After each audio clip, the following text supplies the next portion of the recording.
And this week's quote comes from a New York Times bestselling author, speaker as well, named Oren Woodward. And he said this: "You can have a master's degree in making money, but you'll still wind up broke if you have a PhD in spending it."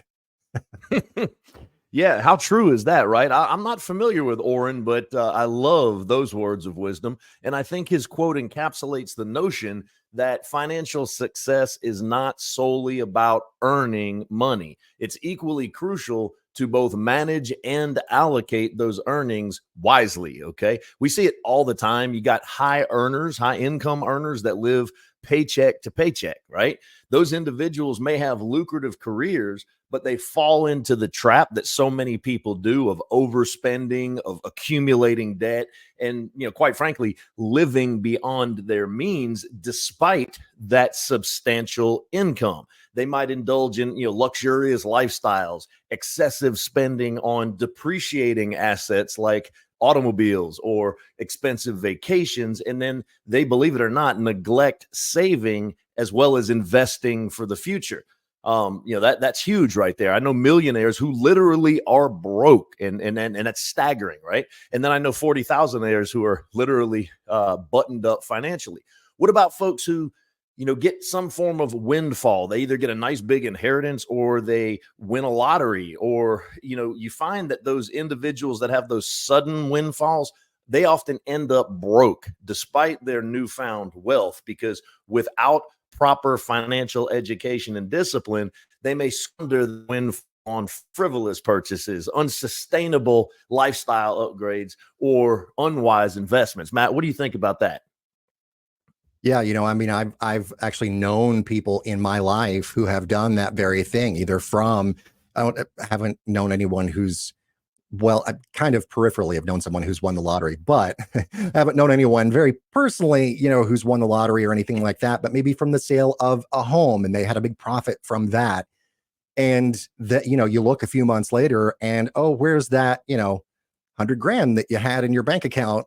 Oh, well, that's, it's all in the pockets of the good folks at Amazon or something now, because it's like every day you got the porch filled with packages of stuff that you may not really even need, chances are. So yeah, it's easy to do when you have all this money. It just burns a hole in your pocket sometimes. It does. And there's a statistic that's shocking as well for parents out there.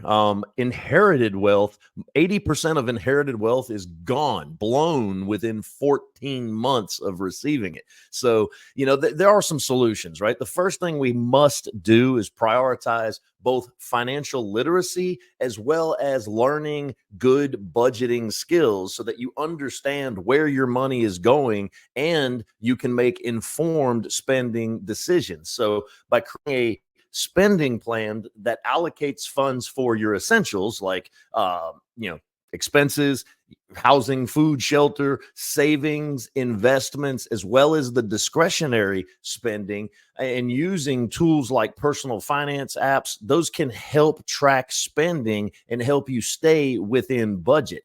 But another thing that I suggest to avoid the temptation to keep up with the Joneses or succumb to the lifestyle inflation as your income grows is to live below your means. So you have to distinguish the difference between your wants and your needs, and then prioritize saving and investing and resist unnecessary expenditures. So if you're able to develop and practice mindful spending habits, that will help you build long-term financial stability. That's one thing. Okay.